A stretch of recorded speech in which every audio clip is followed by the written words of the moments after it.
गीता में अर्जुन को स्वयं भगवान कह रहे हैं कि उस परमेश्वर की शरण में जा, उसके लिए उन संतों के पास जा जो तत्वदर्शी हो। इसी प्रकार हजरत मोहम्मद को उनका अल्लाह कह रहा है कि कोई और पूर्ण परमात्मा है, उसको पाने के लिए उन तत्वदर्शी संत की तलाश कर। वो प्रभु कौन है, ये जानने के लिए कृपया अवश्य सुनिए जगत गुरु तत्वदर्शी संत रामपाल जी महाराज के अमृत वचन। तो इसी प्रकार इस परमात्मा की सतभक्ति से ये शरीर रूपी गाड़ी स्टार्ट हो जाती है, अंदर की सब क्रियाएं प्रारंभ हो जाती हैं। और कहते हैं फिर इस भक्ति के बल से, योग बल से, भक्ति योग माने साधना, इस तीनों जाप के मंत्र की भक्ति की शक्ति से ये त्रिकुटी पर चला जाता है। ये जीव त्रिकुटी पर जब मृत्यु के समय जब शरीर छूटेगा उसके बाद की बात, अंत समय में फिर वहां जाकर के इन तीनों मंत्रों का वहां हिसाब होगा, जिसके विषय में गीता जी अध्याय नंबर 18 के श्लोक नंबर 66 में कहा है इस गीता ज्ञानदाता ने कि सर्वधर्मान परित्यज माम एकम शरणम व्रज अहम तवा सर्व पापे भयमोक्षामि मा शुच। अपनात्माओं, इन अनाड़ियों ने, अज्ञानियों ने, तत्वज्ञानहीन व्यक्तियों ने, जिनको केवल संस्कृत तो आती थी, तत्वज्ञान से परिचित नहीं थे, उन्होंने यहाँ भी अनरस कर दिए। 18वें अध्याय के 66वें श्लोक में व्रज का अर्थ कर दिया, मेरी शरण में आ जा। व्रज माने जाना होता है, आना नहीं होता। सर्वधर्मान परित्यज माम, ये गीता ज्ञानदाता कह रहा है, ये ब्रह्म कह रहा है, ये सर्वब्रह्म कह रहा है जिसका ओम नाम है। ये कहता है कि मेरे सतर की जितने भी आध्यात्मिक यानी धार्मिक पूजाएं हैं, सर्वधर्मान परित्यज माम, मेरे सतर की सब पूजाएं, परित्यज माने छोड़ दे, माम माने मुझ में,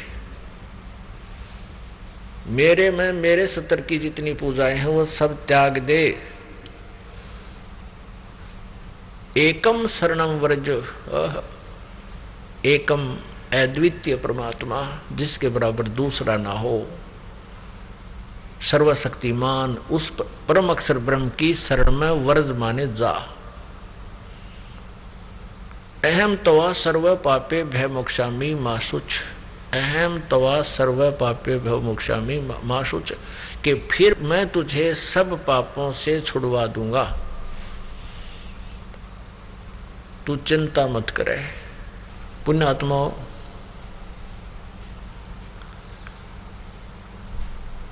अब जैसे ओम तत् सत इस 3 मंत्र के जाप की कमाई से परमात्मा प्राप्ति होगी।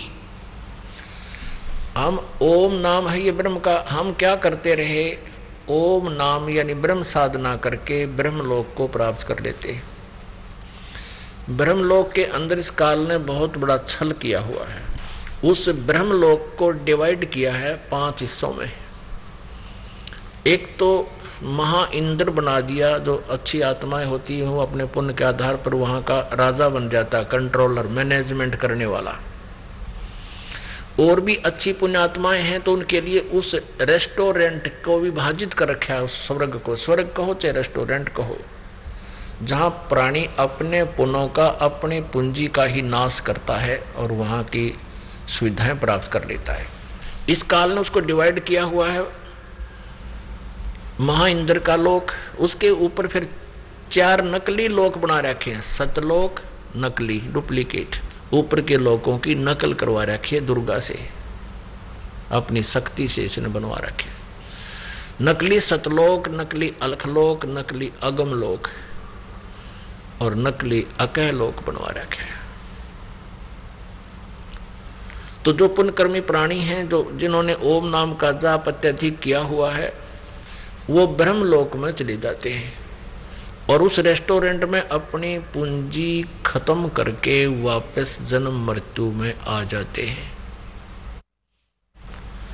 तो हम ऐसे अपना नाश करते रहे भक्ति का, पुण्यों को स्वर्ग में, महास्वर्ग में नष्ट कर देते और पाप जो होते थे उनको नरक में भोगते या 84 लाख योनियों में भोगा करते थे। अब परमात्मा के मंत्र से, इस 2 मंत्र के जापते सतनाम से और साथ में सार नाम के प्रभाव से हमारे सभी पाप नष्ट हो जाते हैं। हमारे केवल पुण्य शेष रह जाते हैं, भक्ति शेष रह जाती है। तो हम क्या करते रहे, ओम नाम का जाप तो स्वर्ग में नष्ट कर दिया, बाकी पाप नरक में 84 लाख योनियों की कुत्ते गधे सूरों की शरीरों को भोगते रहे, हम कष्ट उठाते रहे उन पापों के कारण। यहाँ 18वें अध्याय के 66वें श्लोक में गीता ज्ञान दाता स्पष्ट कर रहा है कि मेरे सतर की ओम नाम की जो साधना पूजाएं हैं, धार्मिक अनुष्ठान पूजाएं हैं, जो धर्म धार्मिक क्रियाएं हैं या ये यज्ञ आदि हैं, 5 यज्ञ हैं, मेरे सतर की हैं ये, इनको मुझ में छोड़ दे, इनका प्रतिफल मत ले मुझसे, क्योंकि हम स्वर्ग में नष्ट करते थे, महास्वर्ग में वेस्ट करते थे या सांसारिक सुख मांगते थे। ये मुझ में दे दे, इसके बदले में मैं अपना टैक्स तेरा, क्योंकि हम काल के लोक में रह रहे हैं। ये कहता है तेरा ये जितना भी मेरा कर्जा है तेरा, इससे मुक्त कर दूंगा तुझे, और फिर तू उस सर्वशक्तिमान एकम शरणम व्रज माने जा। जैसे गीता जी अध्याय नंबर 18 के श्लोक नंबर 62 में भी इसी परम अक्षर ब्रह्म की शरण में जाने को कहा है, ना कि श्री कृष्ण जी ने अपनी शरण माने को नहीं कहा। यदि ऐसा कोई बताता है तो स्वयं भी भ्रमित है और मानव समाज को भी वो गुमराह कर रहा है, दिग्भ्रष्ट कर रहा है। वो अज्ञानी व्यक्ति है, उसके उस अज्ञान को सुनकर जीव अपना जीवन नष्ट कर जाता है। तो यहाँ गीता जी अध्याय नंबर 18 के श्लोक नंबर 66 में कहा कि मेरी सब प्रकार की पूजाओं को मुझ में छोड़कर उस सर्वशक्तिमान की शरण में जा, फिर मैं तुझे यहाँ कुत्ते गधे सूअर नहीं बनाऊंगा, अपनी कैद में नहीं रखूंगा, तुझे बरी कर दूंगा। सीधी सी बात है। अब हम क्या करेंगे, जैसे 8वें अध्याय के 8, 9, 10 में यही स्पष्ट किया है कि जो उस सच्चिदानंद घन ब्रह्म की साधना करता है, परम अक्षर ब्रह्म की पूजा करता है, उस 3 मंत्र के जापता है, अंत समय में वो भी भक्ति के योग बल से, भक्ति की शक्ति से, इस मंत्रों की कमाई से वो त्रिकुटी में पहुंच जाता है। त्रिकुटी में जाकर के वहाँ पूरा अकाउंट होता है, वहाँ इस काल का हेड ऑफिस है, वहाँ परमात्मा उनको पूर्ण गुरु के रूप में होते हैं और ओम नाम के जाप की कमाई इस काल के एक न्यायाधीश बना रखे है। स्वयं सामने नहीं आता, इसने एक चीफ जस्टिस बना रखा है जिसको धर्मराज बोलते हैं। उसके ऑफिस में जाके परमात्मा इस दास के रूप में अपनी उस सत्भक्ति करने वाली आत्मा के साथ जाएगा, और जैसे वकील होते हैं जो कोर्ट में जाकर के अपने क्लाइंट की सारी वो बताते हैं कि ये क्या चाहता है, ये क्या कहना चाहता है, ऐसे परमात्मा गुरु रूप में जाएंगे और कहेंगे ले तू अपने ओम नाम की कमाई रख और कैंसिल कर इसको बरी कर यहाँ से। जैसे कोर्ट ने जुर्माना कर रखा हो और उसको नहीं भरने पर उसको सजा दे देते हैं, तो कहते हैं जुर्माना लो और बरी करो, वो बरी कर देते हैं। तो ये कहता है ऐसे ही सर्वधर्मान परित्यज माम एकम शरणम व्रज, मेरे सतर की सब धार्मिक पूजाओं को मुझ में छोड़कर तो उस सर्वशक्तिमान परम अक्षर ब्रह्म की शरण में व्रज माने जा। फिर अहम तवा सर्व पापे भ्यामोक्षामी, मैं तेरे को जो कर्जा तेरे को जुर्माना किया उससे मैं मोक्ष कर दूंगा। यहाँ कुत्ते गधे सूर बना कर तंग करता था, दंड देता था, पाप कर्म भुगवाता था, कहता मैं उससे तुझे बरी कर दूंगा। तो ये है इसका वास्तविक अर्थ 18वें अध्याय के 66वें श्लोक का और 18वें अध्याय के 62वें श्लोक का। अब फिर क्या होगा, जैसे वो जो तत् मंत्र का और सत मंत्र की कमाई, जो ओम और तत् ये 2 अक्षर का मंत्र है। ओम ब्रह्म का है, तत् ये पर ब्रह्म का है, अक्षर पुरुष का है। गीता जी अध्याय नंबर 15 के श्लोक नंबर 16 और 17 में जो 3 प्रभु बताए हैं, 3 पुरुष बताए, तो उसमें जो अक्षर पुरुष है उसका मंत्र है ये तत्। इस तत् मंत्र की जो कमाई गुप्त होगी वो ओम तत्सत ये नहीं, और हरि ओम इसका ला दिया तो बिल्कुल गलत हो गया सारा ही काम। ओम तत्सत भी बोलना गलत है, ऐसा जाप नहीं है। इसकी विधि भी 3 प्रकार से है, तिर्विद समर्था है। तो उस तत् मंत्र की जो कमाई है वो हमने इस अक्षर पुरुष को देनी है, क्योंकि इसके 7 संख ब्रह्मांडों से हमने पार होके जाना है। यह सब ने अपनी अपनी जुरिडिक्शन बना रखी है, सीमा बना रखी है, और सब ने अपने टैक्स लगा के काम चलाते हैं। यहाँ सब का यही व्यवस्था है। यहाँ का राजा भी ऐसे ही जनता से टैक्स लेकर ही अपना गुजारा और व्यवस्था सेना वगैरह करता है, और उनके देश से आने जाने का भी कोई व्यवस्था करता है तो वहाँ का भी वो चार्ज लेते हैं। ऐसे ही इस अक्षर पुरुष के 7 संख ब्रह्मांडों से हम पार करके जाएंगे तो वो जो तत्व मंत्र की कमाई इसको दे देंगे। अब वो सत मंत्र रहा, वो जिसको सार नाम भी कहते हैं, इस सार नाम की कमाई से, सत मंत्र की कमाई से हम भंवर गुफा पार करके सतलोक में पहुंच जाएंगे, ब्रह्मा द्वार पार कर जाएंगे, 12वें द्वार में हम पहुंचेंगे और वहां परमात्मा सतपुरुष वो परम अक्षर ब्रह्म प्राप्त होगा, जहां जाने के बाद फिर लौटकर प्राणी कभी वापस नहीं आता, संसार में नहीं आता। अभी तक हमें केवल 10 द्वारों की ही जानकारी दी गई थी। 10वां द्वार अंतिम माना जाता था। ये वेद ज्ञान था, इन 4 वेदों का ज्ञान था। इन 4 वेदों में इनकम्प्लीट नॉलेज है, इनकम्प्लीट स्पिरिचुअल नॉलेज है, अधूरा आध्यात्मिक ज्ञान है। और इन 4 वेदों का ही कोड वर्डों में संक्षिप्त ज्ञान जो है श्रीमद् भगवत गीता में है। तो श्रीमद् भगवत गीता जी अध्याय नंबर 4 के श्लोक नंबर 34 में ऑप्शन छोड़ दिया है कि तू उस तत्व ज्ञान को तत्वदर्शी संतों से समझ, और वही उस परमात्म तत्व की जानकारी देंगे। इससे भी सिद्ध है कि गीता ज्ञान इनकम्प्लीट है, लेकिन गलत नहीं कह सकते, अधूरा है। और ऐसे ही 4 वेदों का सारांश ये है ही। यजुर्वेद अध्याय नंबर 40 के श्लोक नंबर 10 से लेकर 13 में ये वेद ज्ञान दाता वही है जो गीता ज्ञान दे रहा है, ये ब्रह्म है। ये 40वें अध्याय के 15वें श्लोक में कहता है कि वायु अनिलम अमृतम अथिदम भस्मांतम शरीरम ओम कर्तु समर कल्वे समर और कर्तुम समर। और यजुर्वेद 40वें अध्याय के 17वां श्लोक अंतिम श्लोक है यजुर्वेद का, और अंतिम अध्याय है 40वां। उसके लास्ट में निर्णय कर दिया है कि वो परम अक्षर ब्रह्म, वो जो उत्तम पुरुष, वो परमेश्वर तो गुप्त है, वो पूर्ण परमात्मा तो गुप्त है, परोक्ष है, और मैं ब्रह्म हूँ, मेरा ओम नाम है, और मैं ब्रह्म लोक में रहता हूँ, व्यापक हूँ। अहम खम ब्रह्म, ओम, ओम मेरा अक्षर है, मेरा मंत्र है, और मैं ब्रह्म उस ब्रह्मलोक रूपी दिव्य आकाश में रहता हूँ।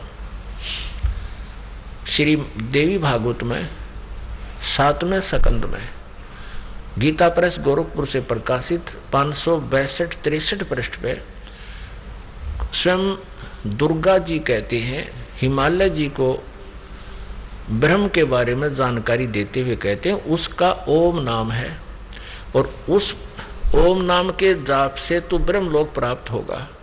अन्य कोई पूजा मत कर, सब साधनाएं छोड़ दे, अपने सतर की देवी जी कहती है मेरी पूजा भी त्याग कर, केवल उस ओम का जाप करे, फिर तो ब्रह्म को प्राप्त होगा, और वो ब्रह्म लोक रूपी दिव्य आकाश में रहता है। वह ब्रह्म ब्रह्म लोक रूपी दिव्य आकाश में स्थित है। ऐसे ही यजुर्वेद अध्याय नंबर 40 के श्लोक नंबर 17 में कहा है मैं तो ब्रह्म हूं, अहम ब्रह्म खम ओम, मेरा ओम नाम है, और मैं उस ब्रह्मलोक रूपी दिव्य आकाश में सचित हूं, अंतरिक्ष में, और वो परमात्मा तो पूर्ण परमात्मा तो परोक्ष है, गुप्त है। ये नहीं जानता उसके विषय में। तो इसलिए 40वें अध्याय के 15वें श्लोक में कहा कि ओम कर्तु समर कलवे समर कर्तुम समर। यदि मेरी साधना करनी है तो ओम नाम का जाप काम करते करते सिमरण करना। जैसे श्रीमद् भगवद गीता अध्याय नंबर 8 के श्लोक नंबर 7 में कहा है कि अर्जुन तू युद्ध भी कर, मेरा सिमरण भी कर। यानी युद्ध से कठिन काम कोई नहीं हो सकता। और उसमें भी कहता सिमरण करना, भूलना नहीं इसको। तो ऐसे वेद बता रहे हैं, यजुर्वेद 40वें अध्याय का 15वां श्लोक, ओम कर्तु समर किलवे समर और कर्तुम समर। ओम नाम का जाप काम करते करते सिमरण कर, विशेष कसक के साथ सिमरण कर और मनुष्य जीवन का प्रथम कर्तव्य जान के इसका सिमरण कर, यानी इस कसक से कर। तो इसे दो बात तो ये सिद्ध होगी। अब जो दास लाना चाहता है सारे विवरण को, 40वें अध्याय के 10 से लेकर 13 श्लोकों में कहा है कि कोई तो कहता है उस परमात्मा को कि वो उत्पन्न नहीं होता, यानी निराकार है। कोई कहता है वो अवतार धार कर आता है, वो उत्पन्न होता है, वो साकार है। तो इसमें बताया है कि इस साकार और निराकार की, उस परमात्मा की यथार्थ जानकारी भी वो तत्वदर्शी संत बताते हैं, वो उनसे सुनो। और ऐसे ही कहा कि कोई तो जिसने अक्षर ज्ञान हो गया किसी भी भाषा विशेष का, तो उसको विद्वान कह देते हैं, और जिसको अक्षर ज्ञान नहीं है उसको अविद्वान कह देते हैं। विद्वान और अविद्वान की परिभाषा भी वो तत्वदर्शी संत ही बताएंगे, उनसे सुनो। इससे सिद्ध है कि वेद ज्ञान भी इनकम्प्लीट है। तो वेद ज्ञान भी इनकम्प्लीट है, कंप्लीट नॉलेज नहीं है, स्पिरिचुअल नॉलेज नहीं है, यानी पूर्ण अध्यात्म ज्ञान नहीं है। और वही ज्ञान चारों वेदों का श्रीमद् भगवत गीता में है। तो ये भी इनकम्प्लीट नॉलेज है, स्पिरिचुअल नॉलेज है, ये कंप्लीट नॉलेज नहीं है, अखिलम नहीं है, अखिलम अध्यात्म नहीं है ये। तो इसलिए इन चारों वेदों में केवल ब्रह्म तक का ज्ञान रहा है, और उसके बाद तत् और सत जो मंत्र हैं इनकी जानकारी सूक्ष्म वेद में है, जो परमात्मा सच्चिदानंद घन ब्रह्म कबीर देव जी की कबीर वाणी में वर्णित है, जो इस दास के समझ में आई है। क्योंकि उस ज्ञान को समझना, पहले तो ये 4 वेद ही समझ में नहीं आए, इनका आज तक ये अक्षर के संस्कृत के ज्ञाताओं को नहीं समझ में आया। तो यहाँ जो प्रसंग चल रहा है, तो उसी प्रकार फिर ये सूक्ष्म वेद जो है कबीर वाणी, ये कबीर पंथियों के समझ में नहीं आई आज तक। इस दास के ऊपर कृपा की परमेश्वर ने, और इसको उन्होंने कृपा करके इस दास को समझाया।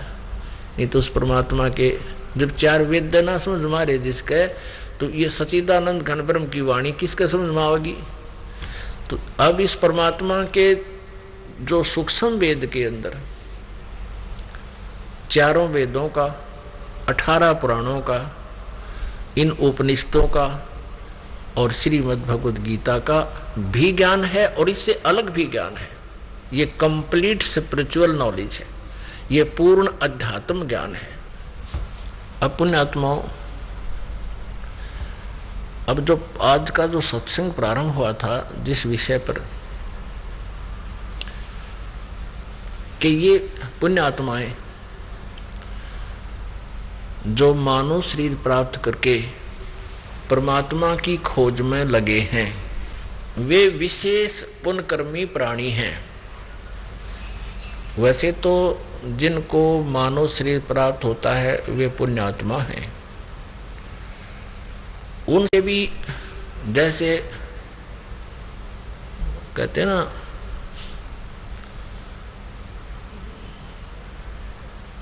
उनसे भी जो श्रेष्ठ हैं, उनसे भी जो अच्छी आत्मा है, विशेष अच्छी आत्माएं हैं, वो है जो परमात्मा पाने का प्रयत्न कर रहे हैं, मनुष्य शरीर पाके। और वो फिर जाते हैं जैसे प्यासा घूमता है पानी की तलाश में, पानी की खोज में, जल की खोज में, और अंत में उसको जल न मिलने से वो प्यास से मर जाता है। ऐसे ही जो प्रभु के प्यासे प्राणी जल स्रोत जानकर, क्योंकि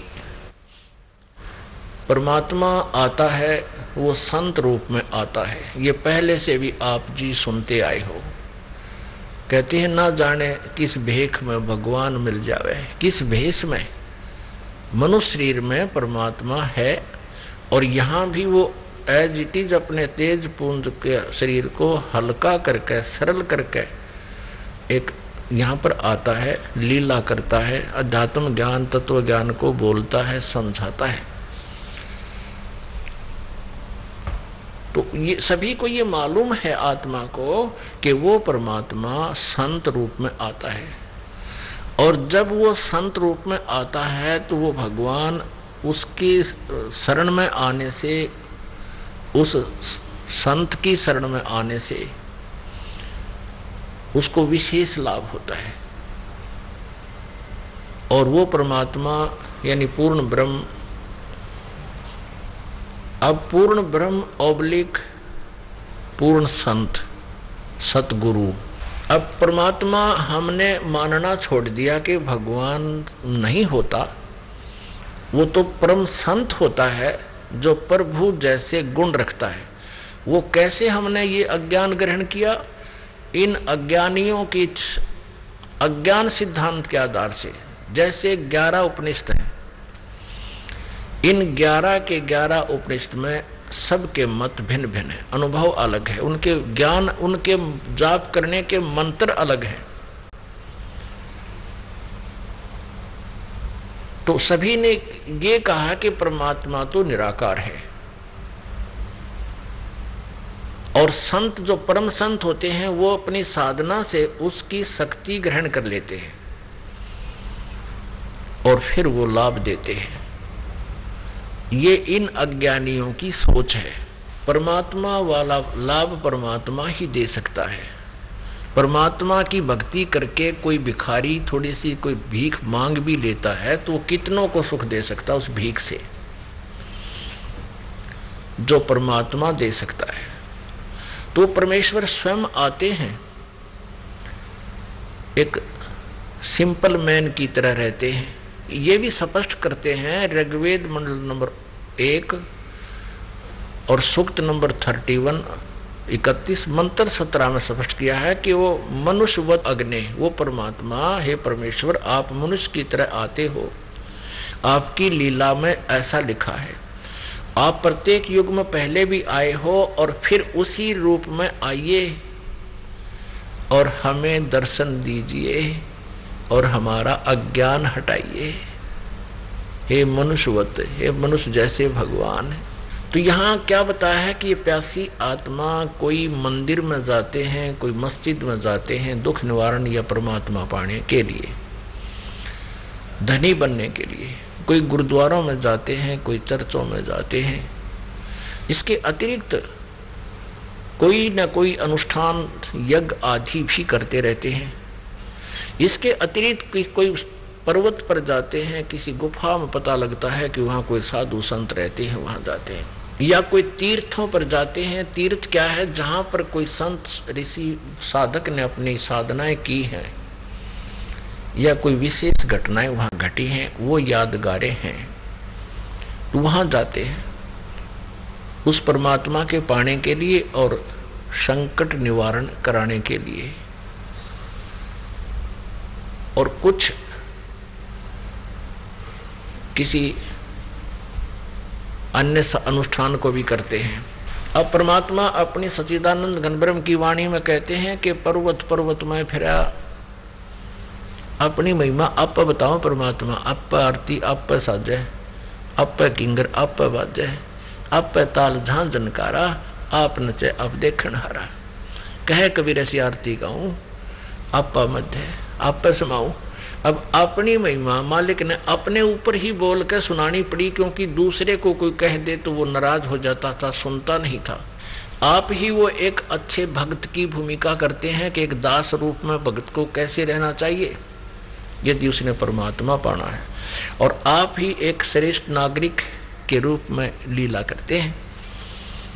और आप ही वो जगत गुरु होते हैं, सतगुरु होते हैं। भगवान तो वो स्वयं है ही है, परमात्मा तो वो है ही। तो क्या बताते हैं, स्वयं ही अपना भेद देने के लिए कहते हैं कि कहाँ तुम घूम रहे हो, कोई पर्वत पे, कोई पहाड़ों पे, कोई गुफाओं में, कहीं कुछ, कहीं परमात्मा के लिए भटक रहे हो। कहते हैं पर्वत पर्वत में फिरा, कारण अपने राम में, राम जैसे संत मिले हैं, जिन सारे सब काम। अब वो संत, राम जैसे संत मिल गए, यानी सतगुरु कहो चाहे भगवान कहो, परमात्मा कहो, एक ही बात। क्योंकि सतगुरु परमात्मा ही हो सकता है। अन्य कोई सतगुरु कहते हैं, वो सतगुरु नहीं है, वो नकली है। अब जैसे ये राधा स्वामी धन धन सतगुरु अड़िए, जय गुरुदेव आड़े, ठाकुर जी आड़े, महाराज आड़े, ये भी सतगुरु तो नीचे फीत नहीं लाते अपने उस ज्ञानदाता के। और इनके उस नकली सतगुरुओं को क्या कहेगा पता नहीं अध्यात्म के बारे में। अब वो सतगुरु नकली है, सतगुरु स्वयं परमात्मा होता है। इस थ्योरी को भी वो मानते हैं।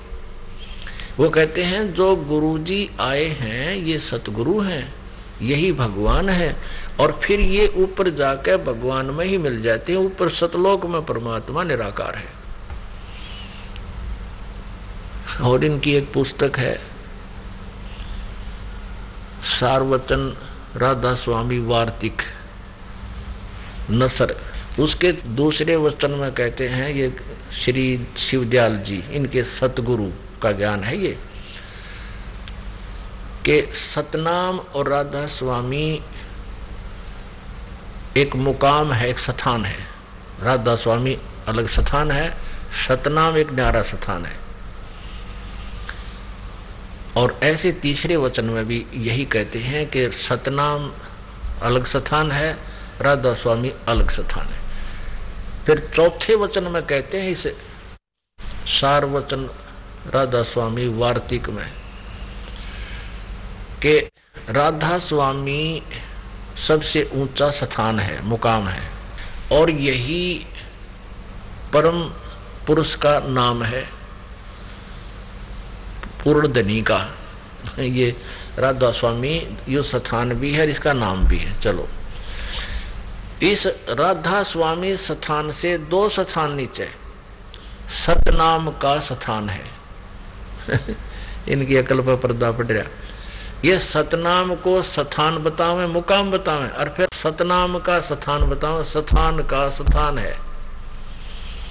और फिर उस सतनाम को आगे डिफाइन किया है, इसी को सतनाम को, इसी को सतपुरुष भी इसी को कहते हैं, सतलोक भी सतनाम को कहते हैं, और सारनाम भी सतनाम को कहते हैं, सतपुरुष भी सतनाम को कहते हैं, सतलोक भी सतनाम को, और सार शब्द भी सतनाम को ही कहते हैं। ये हमारा शर कहते हैं ये। और ये हो सतगुरु को आवे, इन कह का बिना पता। जिसने जीवन में कभी कार देखी ना, पेट्रोल ना, सड़क देखा ना, ड्राइवर की जानकारी, और वो नकली आदमी की तो जंगल में 200 किलोमीटर दूर सैरते हैं, बकवाद करता हो सुनाया कि मैं गाड़ी में घूमता हूँ। कोई पूछा भी कार कैसी होती है, पेट्रोल कैसा होता है उस अज्ञानी से, और वो उनमें अपनी टोर बनाए बैठा हो, महिमा बना रहा है। वो कैसी उपमा कर सकता है जिसने कभी कार देखी ना, पेट्रोल देखा ना, ड्राइवर केवल सुन लिया कहीं किसी से। वो क्या कहता है कि पेट्रोल भी कार को कहते हैं, सड़क भी कार को कहते हैं, शहर भी कार को ही कहते हैं, और ड्राइवर भी कार को ही कहते हैं। तो ऐसी व्याख्या है इन राधा स्वामी धन धन सतगुरु सच्चा सौदा सिरसा वाले, और राधा स्वामी व्यास और आगरा वाले और दिल्ली वाले और इस जय गुरुदेव वालों के परम धनी का, यानी शिवदयाल जी से निकले सारे पंथ, उसी के ज्ञान को आगे गाटा जोड़ रहे हैं ये, उसी के मुनादी डंडोरा पीटते हैं कि वो परम धनी के वचन हैं। और ये है उस परम धनी के वचन जिसने कहेगा बिना पता। कहते हैं सतनाम को, इसी को सतलोक कहते हैं, इसी को सतपुरुष कहते हैं, इसी को सारनाम, इसी को सतनाम, इसी को सार शब्द, और इसी को कहते सारा। तरह गजब भैया। तो वो सतगुरु वो भी कहलाते हैं, लेकिन वो सतगुरु नहीं है। और ये इन्होंने परमात्मा कबीर जी की वाणी को पढ़ लिया, समझ में इनका आया को नहीं, काल प्रेरणा से इन्होंने न्यारा चमटा गाड़ लिया, अलग से व्यवस्था बना दी। राधा स्वामी पंथ ये काल का चला दिया, पूर्ण रूप से इसी की ब्रांच है धन धन सतगुरु सच्चा सौदा सिरसा में और जगमालवाड़ी में, और ये 600 मस्ताना गंगुआ में। ये एक कुएं का पानी है इनका सारा। और ठाकुर जी महाराज दिल्ली वाले, ये कृपाल जी वाला मिशन, जय गुरुदेव वाला मिशन, आगरा वाले, राधा स्वामी वाले, ये सारे ही भ्रमित हैं और श्री शिवदयाल जी के ये अनुयायी हैं। और श्री शिवदयाल जी के ये वचन है, सतनाम को वे ऐसे डिफाइन करता है, तो समझ लीजिए किसे सतगुरु थे। ये आपके लिए समझदार को कहते हैं, संकेत ही बहुत होता है। तो यहाँ परमात्मा सतगुरु ही होता है। तो परमेश्वर कबीर जी आए थे, अब गरीबदास साहिब जी को मिले थे, उनकी लीला है। परमात्मा कैसे मिलते हैं। आदरणीय गरीबदास साहिब जी छुडानी वाले को मिले थे, गांव छुडानी, जिला जज्जर, हरियाणा में आदरणीय गरीबदास साहिब जी हुए। उनको परम अक्षर ब्रह्म पूर्ण ब्रह्म सतपुरुष कबीर जी आकर मिले थे, सतगुरु रूप में, जिंदा महात्मा के रूप में। उन्होंने कहा था कि सतगुरु पुरुष कबीर हैं ये चारों युग परवान, ये झूठे गुरुआ मर गए भाई हो गए भूत मसान। सतगुरु पुरुष कबीर है, वो कबीर परमेश्वर है। सतगुरु पुरुष, सतगुरु माने सच्चे ज्ञान से परिचित, पुरुष माने परमेश्वर, और कबीर जी हैं ये चारों युग प्रमाण। इनके चारों युगों में इनका प्रमाण है कि ये सतगुरु हैं, ये स्वयं ये परमात्मा होते हैं। सतगुरु पुरुष, पुरुष माने प्रभु, ये सतगुरु परमेश्वर कबीर जी ही हैं, चारों युगों में प्रमाण है इनका। और ये झूठे गुरु मर गए, ये शिवदयाल जी जैसे राधा स्वामी के प्रवर्तक, ये हो गए भूत मसान, ये शमशान घाट के भूत बन गए। और ये प्रमाण है इनके जीवन चरित्र में। श्री शिवदयाल जी महाराज इस परम धनी बोल रहे हैं, इसने इसके इन्हीं के जीवन चरित्र में लिखा है 72 पृष्ठ पर 78वां वचन है इनका कि बुक्की के शरीर में प्रवेश करके ये शिवदयाल जी भूत बनकर बुक्की के शरीर में प्रवेश करके हुक्का पीवे और रोटी खावे, वो पहले की तरह। और उस जीवन चरित्र का लेखक प्रताप सिंह जी, जो शिवदयाल जी के छोटे भाई थे, वो उसका लेखक, और वो कहता है कि मैंने भी बुक्की के जरिए से कई बार अरदास करके शिवदयाल जी से कई बार प्रश्न पूछे थे, भूत बोला उसके अंदर। ऐसे राय साहब जी ने भी कई बार उससे जो ना रजा प्राप्त करी थी उसकी। अब बुक्की में इंटरनेट लग गया, वो बताओ, उसमें बोल रहा था, भूत बन गया उसमें। तो ऐसे ये है वो नकली गुरु, जहां पर ये प्यासी आत्मा पुण्यात्मा चली गई, उनको पूर्ण गुरु मान के, और उन्होंने अपना जीवन भी नष्ट किया और साथ में करोड़ों श्रद्धालुओं को भी काल के जाल में डाल दिया। अब इसके विषय में सच्चिदानंद घन ब्रह्म की वाणी में लिखा है, गुरुआ गाम बिगाड़े संतो गुरुआ गाम बिगाड़े, ऐसे कर्म जीव कहला दिए अब झड़े ना झाड़े। इन गुरुओं ने, नकली गुरुओं ने गांव के गांव बिगाड़ दिए। देख, जहां देखो जिस गांव में राधा स्वामी के कहते हैं 200 आदमी और धन धन सतगुरु वाले के 50 श्रद्धालु, वो तरह के जो, और कोई दिल्ली वाले राधा स्वामी से, कोई जगमाल वाली धन धन सतगुरु से, गांव के गांव उजाड़ दिए इन्होंने, बिगाड़ दिए।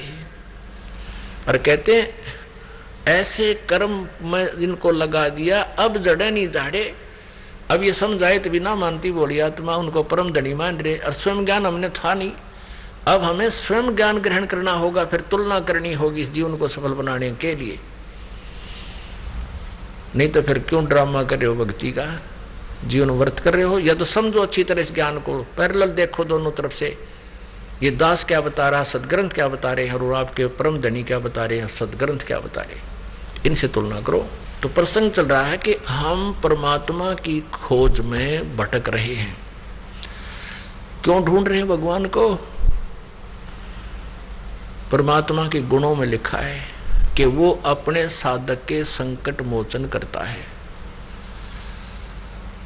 वो अंधे को आंख दे दे, निर्धन को धनवान बना देता है, और कर्म आने वाली प्रारब्ध की आपत्ति को, आपदाओं को, कर्म दंड को वो नाश कर सकता है।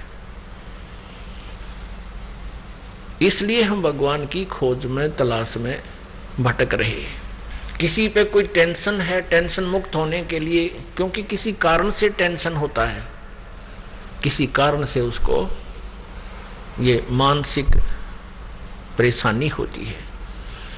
वो जाता है किसी संत के पास, वहाँ कोई आराम नहीं मिलता, फिर दूसरे के पास, फिर तीसरे के पास, फिर नहीं कुछ राहत मिलती, तो वो कैसे टेंशन रिमूव करता है, टेंशन लेस कैसे होता है कि वो फिर गुट्टी लाने लग जाता है, शराब पीने लग जाएगा। अब शराब पी के, दारू पीकर पड़ गया, उठते फिर टेंशन शुरू। वह को टेंशन मुक्त हो गया कौन सा? वो तो बेहोश हो गया, उसको पता नहीं रहा, उसकी सब क्रियाएं बंद होगी दिमाग की, वो फिर होश में आते, फिर वह टेंशन एज इट इज। ये काय का टेंशन मुक्त हुआ। अब शराब पीवेगा तो दूनी टेंशन क्यों? धन का नाश, घर में कड़ा, बच्चों पर बुरा असर, ये कई टेंशन और तैयार होगी। फिर कोई धन प्राप्ति के लिए, कोई निर्धन है, अपना सोचा मेरा गुजारा ठीक हो जाए, और धन यानी जैसे हम किसी दूसरे व्यक्ति को देखते हैं, उसके पास कार है, कोठी है, बढ़िया है, हमारा भी प्रयत्न होता है कि हमारे पास भी कार हो, कोठी हो, बढ़िया रोजगार हो, अच्छे कपड़े पहनो। तो इसके लिए सबसे बड़ा स्रोत परमात्मा ही माना जाता है, उसी की खोज में ये प्राणी चलता है। इसी प्रकार नकली गुरुओं के पास जो शास्त्र विधि त्याग का मनमाना आचरण बताते हैं, मनमाना साधना बताते हैं, जैसे कोई 5 नाम देता है, ओंकार, रंकार, ज्योति, निरंजन, सोहम और सतनाम, ये 5 नाम काल के हैं। कोई हठ योग बताता है, 2.5 घंटे सुबह, 2.5 घंटे शाम, ये भी काल साधना है, व्यर्थ साधना है। और कोई कुछ मंत्र देता है उनमें सिवाय, ये भी मंत्र ठीक नहीं, ओम भगवते वासुदेव, ये भी मंत्र उपासना का नहीं है, शास्त्र अनुकूल नहीं है। हरे राम हरे कृष्ण, राधे श्याम, राधे राधे श्याम राधे सीताराम, ये मंत्र भी शास्त्र विधि त्याग के मनमाना आचरण है, क्योंकि ये पवित्र सदग्रंथों में प्रमाणित नहीं है, न श्री मद भगवत गीता में और न ही पवित्र चारों वेदों में। अपने आत्माओं यहाँ पर थोड़ा डिफरेंस बताते हैं, थोड़ा ये भेद देते हैं कि फिर वो व्यक्ति धनी होने के लिए इन साधनाओं को करता है संतों से प्राप्त करके या किसी के कहने मात्र से, उससे भी उसको कोई राहत नहीं होता, तो फिर वो क्या करता है? वो रिश्वत लेने लगता है, वो चोरी करने लगता है, डाके मारता है, मिलावट करता है। उससे उसको धन प्राप्ति नहीं हो सकती, धन वृद्धि नहीं हो सकती, और उससे उसको राहत नहीं मिल सकती। क्योंकि मान लीजिए किसी ने धन इकट्ठा कर लिया, चोरी कर ली, मिलावट कर ली, उससे पैसा इकट्ठा कर लिया, और उसके भाग्य में है नहीं वो, उसने तो बाई फोर वैसे कर लिया अपनी तगड़मबाजी तय, तो फिर क्या होगा कि या तो कोई बालक बीमार हो जाएगा, कोई घर का सदस्य इतना भयंकर बीमार होगा, उसको कोई ऐसा ला इलाज बीमारी हो जाएगी, ऐसा रोग हो जाएगा कि वो पैसा जो उसने कमाया था वो सारा का सारा उसके ट्रीटमेंट में या कोई व्यवसाय में एक ऐसा झटका लगेगा कि वो सब नाश हो जाएगा। एक व्यक्ति बताता था कि मैं भैंस लेकर आया, कहीं मुश्किल से तब कुछ जुगाड़ हुआ था पैसे का, यानी कुछ 2-4 हज़ार घर पे जोड़े, 5-4 हज़ार किसी रिश्तेदार से लोन लिया, 8-9 हज़ार की भैंस लाया। वह भैंस दे दी डुप्लीकेट, यानी वह 8-9 महीने की ब्याई हो चुकी थी, उसके नीचे ताजी ब्याई भैंस का एक काटू ला दिया, काटड़ा कटिया बच्चा, और वो तीसरे दिन नाइट की, दूध नहीं दिया, नए दूध हुआ थी को ना, वह गर्भवती नहीं थी। अब वह कहता 2,500 में तो बेचनी पड़ी, और बालक रोवन न्यारे क्यों 6 महीने साल भर में मुश्किल तो दूध होया था। फिर वो बता रहा था, इस ज्ञान से परिचित होने के बाद कहने लगा, जी एक दिन मैं जा रहा था किसी कामवश, वहां देखा कि एक 4 व्हीलर उलट रहा है, 2 भैंस मरी पड़ी है बहुत अच्छी, और वहां पर वही व्यक्ति खड़ा है जो जिसने मेरे से धोखा किया था, एक मेले से लाया था मैं। अब उसने एक भैंस की एक व्यक्ति के साथ धोखा करके वह 2,500 की भैंस 9,000 में बेचती, उसकी 2 भैंस एक के दुर्घटना मर गई। अब कहने का भाव यह है कि जो हम 2 नंबर का पैसा इकट्ठा करते हैं वो तो रह नहीं सकता, क्योंकि परमात्मा ने उसके भाग्य में नहीं लिख रखा। और उसको कमाने के लिए जो उसने पाप इकट्ठे किए, अब जिस गरीब आदमी ने मुश्किल से भैंस प्राप्त की थी, लोन था उस पे, बच्चों की उमंग थी, दूध पीवाएंगे, लस्सी पीवेंगे, घी खाएंगे, और फिर वो दूध दिया नहीं उसने।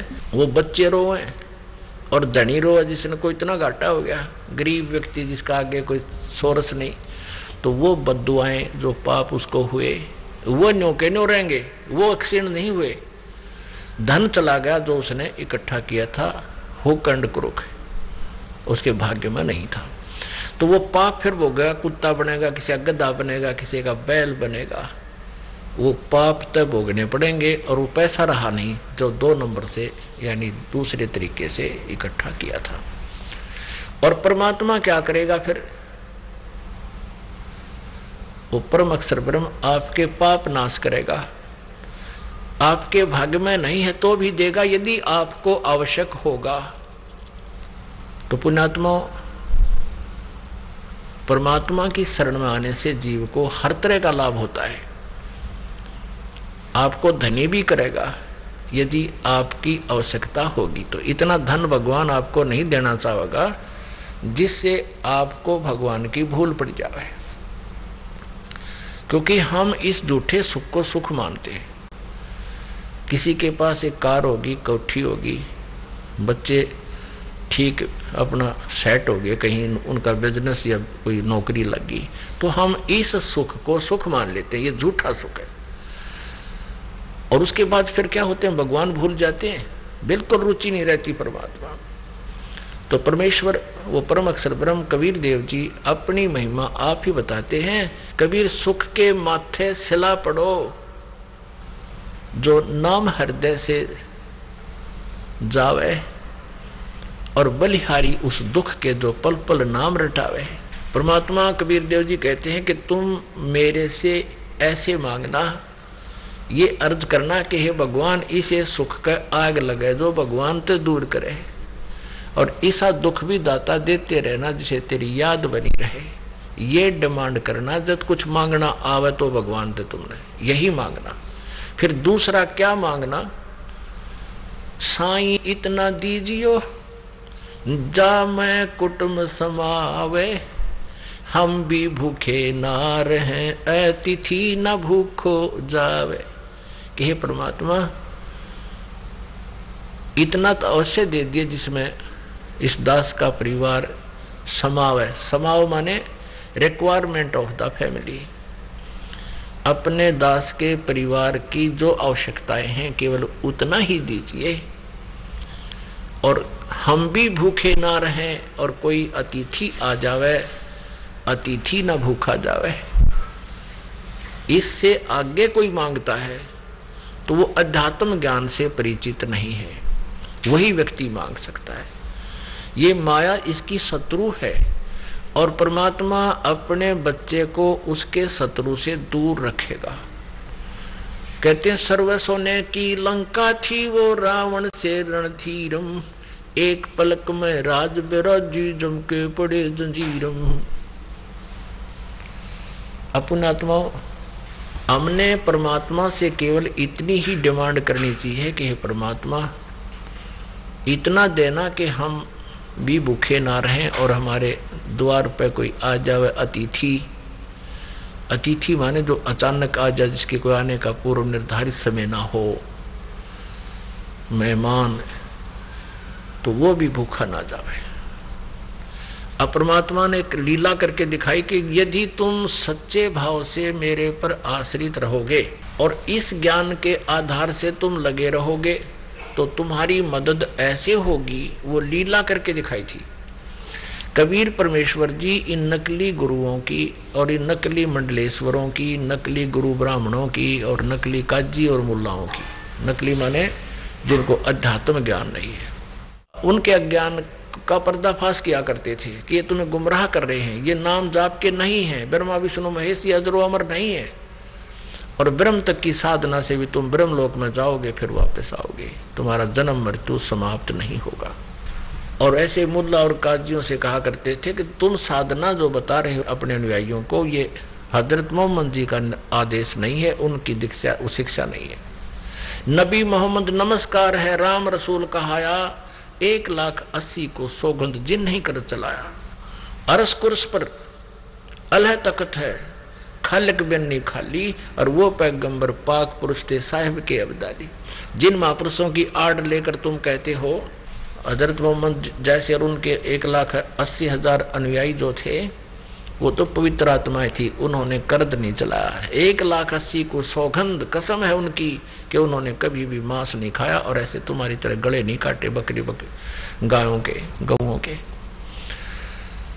वह पैगंबर पाक पुरुष थे साहिब के अब्दाली। जैसे अब्राहिम नाम के एक महापुरुष हुए हैं इसी ईसाई और मुसलमान धर्म के अंदर,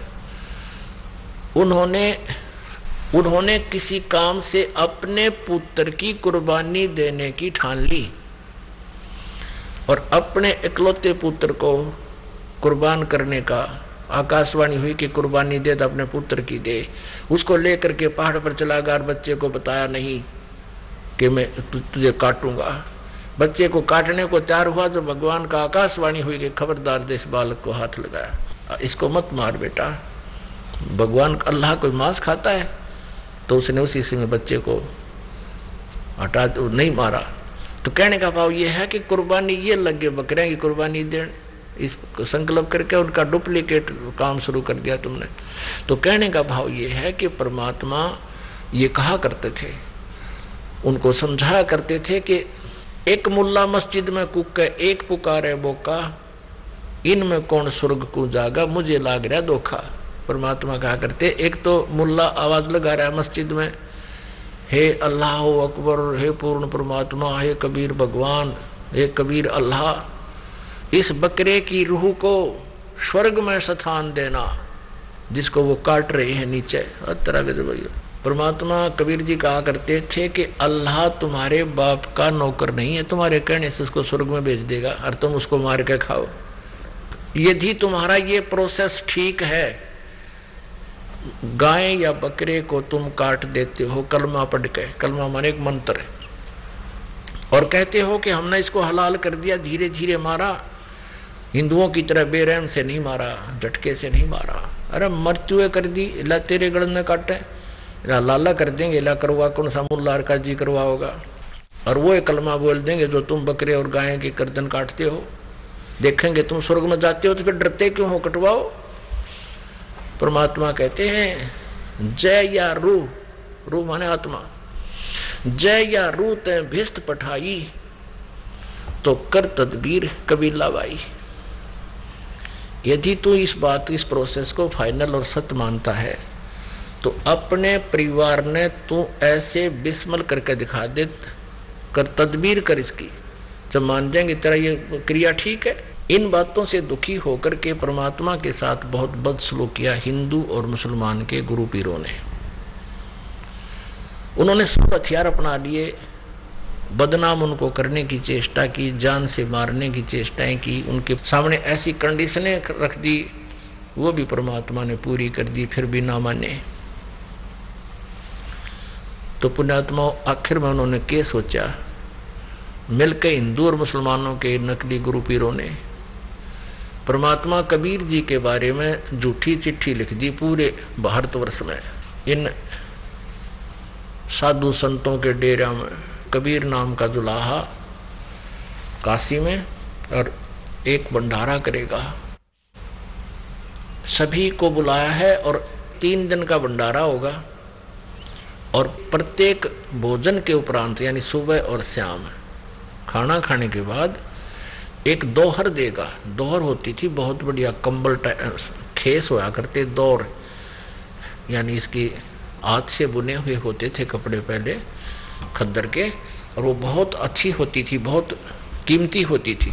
तो ऐसा वो चद्दर समझो, बहुत बढ़िया चद्दर है। और एक असरफी यानी एक सोने की मोहर, जो आज जिसकी कीमत 25-30 हज़ार है, वैल्यू तो वही थी उस समय की, ला लो अब चाहे आज की लगा लो। और आज उस दोहर की कीमत कम से कम भी 5,000 रुपये होगी जो उस समय होती थी। तो एक समय में इतनी तो तुम्हें वो भेंट देंगे, एक दोहर और एक मोहर असरफी। इस लालच में सारे मंडलेश्वर अपने सभी शिष्यों को सबको लेकर पहुंच गए, 18 लाख व्यक्ति। और परमात्मा क्या करते थे, कबीर देव जी एक अच्छे नागरिक की भूमिका बता रहे थे कि ऐसे रहा करो और भक्ति किया करो। तुम जितना भी कपड़ा वो बुनते थे, धानक रूप में, जुलाहा रूप में लीला करते थे, उन्हें उदाहरण देते थे। गरीब एक निर्धन व्यक्ति की भूमिका करके दिखाते थे कि परमात्मा पाने के लिए घने धन की जरूरत नहीं है, घने धन की आवश्यकता नहीं है, मालिक जैसे रखे नो रहना, लेकिन भक्ति करते रहना। तो उन्होंने वो क्या करते थे, जैसा भी हफ्ते 10 दिन में जो भी उनकी उस जुलाहे की जो झाड़ी बनती थी, मेहनताना बनता था, उसमें से क्या करते थे, अपने घर का आटा नमक मिर्च ले आते थे, आटा दाल, और बाकी का भंडारा कर देते थे, दान कर देते थे, यानी भोजन भंडारा करा देते थे। भक्तों को सत्संग के रूप में बुला के सत्संग सुनाते, भगवान की कथा सुनाते और आहार करा देते थे। संग्रह संचन नहीं करते थे। तो ऐसी गरीबी सतिथि में शाम का आटा नहीं घर पर, शाम का आटा घर पे बस सुबह का हो या ना हो, इस अतिथि में मालिक रहते थे। और उधर से 18 लाख व्यक्ति आगे ये चिट्ठी ले लेकर कि कबीर भंडारा करेगा। अब समय के भाव से थोड़ा संक्षिप्त में सुनाएंगे। जब परमात्मा अपनी कुटिया में बैठे थे, आदरणीय रविदास साहब जी जो परमेश्वर कबीर जी के बहुत निकट रहते थे, वो सुबह सैर सपट्टे को जाने लगे फ्रेश होने के लिए। उन्होंने देखा कि 18 लाख व्यक्ति साधु संत हैं, सभी के पास पत्र है कि कबीर भंडारा करेगा, काशी वाला धानक दुल्हा। आइए अब हम उन श्रद्धालुओं के अनुभव जानते हैं जो जगत गुरु तत्वदर्शी संत रामपाल जी महाराज जी से दीक्षा प्राप्त कर चुके हैं तथा उनके द्वारा बताए गए भक्ति मार्ग पर चल रहे हैं। नमस्कार जी। साहब सर क्या नाम है आपका? सतबीर दास। सतबीर जी, आप कहाँ के रहने वाले हैं? कृषि विहार, दिल्ली से। सर, संत रामपाल जी महाराज से नाम दीक्षा आपने कब ली? मैंने नवंबर 2009 में ली। सर, संत रामपाल जी महाराज से नाम दीक्षा लेने से पहले क्या आप कोई भक्ति साधना भी करते थे? हाँ, हम सारी भक्ति साधना करते थे। हमारे कुल देवता थे, पितर वगैरह थे, सब ब्रह्मा विष्णु महेश, मंदिरों में जाते थे, देवी की उपासना करते थे। और मेरी सिस्टर में देवी की तो चौकी आती थी। तो सर, जो आप देवी देवताओं की, ब्रह्मा विष्णु शिव जी की, कुल देवता की भक्ति करते थे और आपकी बहन में भी माता की चौकी आती थी, तो इन सब भक्ति साधनाओं से आपको क्या क्या लाभ मिले? किसी प्रकार का कोई भी लाभ नहीं हुआ। क्या सर जी, मेरे जो है ना इन्फेक्शन होता था हर महीने ही, कभी बुखार, कभी पेट में दर्द, कभी कुछ। हम बहुत परेशान थे। तो लास्ट में हम जो है ना तमाम ट्रीटमेंट करवाने के बाद हम मोदी हॉस्पिटल दिल्ली में गए, साकेत में। उन्होंने मेरा अल्ट्रासाउंड किया, सीटी स्कैन किया, तो उन्होंने बताया जी आपकी तो बाय बर्थ एक ही किडनी है और उसमें आपकी इन्फेक्शन हो गया है। किडनी में इन्फेक्शन होने की वजह से ही आप बीमार रहते हो। तो हमने उनसे पूछा सर इसका क्या ट्रीटमेंट है? फिर उन्होंने कहा जी किडनी का ऑपरेशन होगा। मेरी धर्मपत्नी मेरे साथ थी, वो बोली ऑपरेशन होगा, एक ही किडनी है, तो हम तो आप तो मर जाओगे इस वजह से। तो आप जो है ना, उन्होंने कहा, रिक्वेस्ट की है कि जी हमें जो है ना 1-2 दिन की छुट्टी दे दो, हम बाद में ऑपरेशन करवा लेंगे, हम घर आ जाते हैं। तो फिर भगत जी हम घर आ गए, बहुत परेशान। हम छोटे छोटे, मेरे 2 बेटे हैं, बहुत परेशान हुए हम। कोई और संभालने वाला था नहीं। हम पर ये सोच रहे कि क्या होगा, इतनी पितरों की भक्ति करने के बाद भी, ब्रह्मा विष्णु महेश की भक्ति करने के बाद भी हम परेशान, तो क्या हो रहा है हमारे साथ ये? सर, आपने बताया कि पहले जो आप पितरों की भक्ति करते थे उससे आपको कोई लाभ नहीं हुआ बल्कि नुकसान हुए और आप इतने बीमार रहते थे कि लास्ट में जब आपकी बीमारी के इलाज के लिए गए तो डॉक्टर ने आपको बताया कि आप जन्म से ही किडनी पर जीवित हैं, तो फिर संत रामपाल जी महाराज की शरण में आप कैसे आए? तो जब डॉक्टरों ने हमें ये बताया ना सर कि आपके तो बाय बर्थ है कि किडनी और उसमें भी इन्फेक्शन हो गया है, तो हम पूरा परिवार इतने परेशान थे कृषि विहार में। तो उसी दिन मेरी बुआ जी का बेटा आया जिन्होंने संत रामपाल जी का नाम लिया हुआ था और बरवाले आश्रम में ही वो सेवा में था। वो पता नहीं कभी हमारे घर आया भी नहीं था, तो उस दिन वो आया, पता नहीं कि परमात्मा ने संत रामपाल जी ने उनको भेजा कि आप वहां पे जाओ और वो भक्त आत्माएं हैं और नाम से वो होंगे। तो वो हमारे पास आया, उन्होंने देखा हमारा माहौल, भी गवर्नमेंट जॉब होते हुए तुम इतने परेशान क्यों हो, क्यों तुम्हारे मुंह लटके हुए हैं। तो मेरी जो है मिसिज ने बताया कि भाई इनकी, वो भाई बोलती थी उनको, ये भाई हमें ऐसी सी प्रॉब्लम है, ये आपके जो है ना मामा के बेटे के जो है ना ये किडनी इन्फेक्शन हो गई है और इनका ऑपरेशन बोल दिया और एक ही किडनी बाय बर्थ बताई है। तो मेरी बुआ जी के बेटे ने बोला भाई ऐसा करो, तुम संत रामपाल जी का नाम ले लो, हमने भी नाम लिया हुआ पूरी फैमिली ने, आप मेरे साथ चलो। तो हम जो है ना उसी टाइम उनकी हमने बात मान ली, तो सुबह उनके साथ ही हम बरवाला आश्रम में चले गए मेरे बुआ जी के बेटे के साथ। तो वहां जाने के बाद ना सर जी मैं आपको क्या बताऊं, इतना चमत्कार हुआ संत रामपाल जी महाराज जी का कि आज 2009 से 2018 हो गए, मेरे कोई बुखार तक नहीं हुआ आज तक। और ये फैक्ट पोजीशन बताता हूं आपको, आप कहीं भी देख सकते हो भी कहीं इसका इलाज तो नहीं चला, उसके बाद कहीं भी मेरा इलाज नहीं चला। किडनी एक ही है, अब भी अगर अल्ट्रासाउंड कराएंगे तो किडनी एक ही है, लेकिन मैं पूर्ण रूप से कंप्लीट रूप से बिल्कुल स्वस्थ हूँ। सर आपने 2009 में संत रामपाल जी महाराज से नाम दीक्षा ली, उससे पहले आप बहुत ज्यादा इन्फेक्शन के कारण बीमार रहते थे। तो संत रामपाल जी महाराज से नाम दीक्षा लेने के बाद क्या आपको कोई लाभ भी प्राप्त हुए? एक तो शारीरिक लाभ मुझे यही प्राप्त हुआ कि 2009 से लेके आज तक मुझे फीवर तक नहीं हुआ है उस इन्फेक्शन की वजह से, जो मैं हर महीने या हर छठे महीने हॉस्पिटलाइज होता था।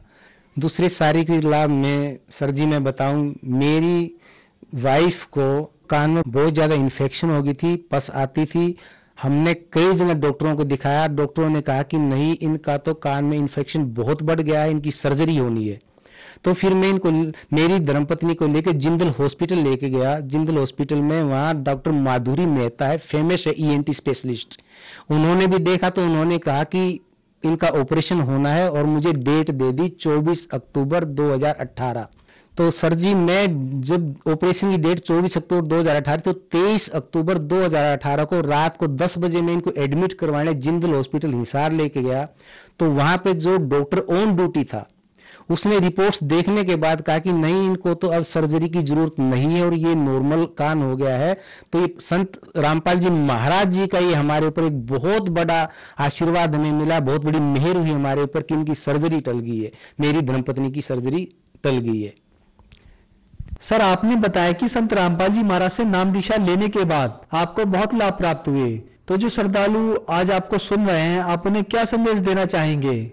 मैं तो जो भी श्रद्धालु परमात्मा के सुन रहे हैं, मैं तो उनको यही, मैं तो एक विनती कर सकता हूं कि संत रामपाल जी महाराज जी की शरण में आ जाओ, तमाम प्रकार के दुख संकट सब कट जाएंगे संत रामपाल जी महाराज जी की शरण में आने से, जैसे मुझ दास के कटे हैं। सर संत रामपाल जी महाराज की शरण में कैसे आ सकते हैं? सर जी विभिन्न चैनलों पे जो संत रामपाल जी महाराज जी का सत्संग आता है उसके नीचे एक पट्टी आती है जिसमें आश्रम के नाम, एड्रेस और आश्रम के फोन नंबर दिए होते हैं। उन फोन नंबरों के ऊपर फोन करने के बाद आपको बताया जाएगा कि कहाँ पे नजदीकी आपका नामदान केंद्र है, वहां जाके आप नाम प्राप्त कर सकते हैं। धन्यवाद सर। सत साहेब।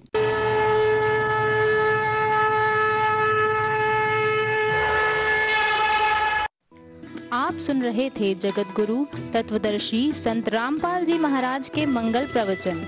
अधिक जानकारी के लिए संपर्क करें 8222-880-541, 8222-880-542, 8222-880-543, 8222-880-544। हमारी वेबसाइट है www www.jagatgururampalji.org।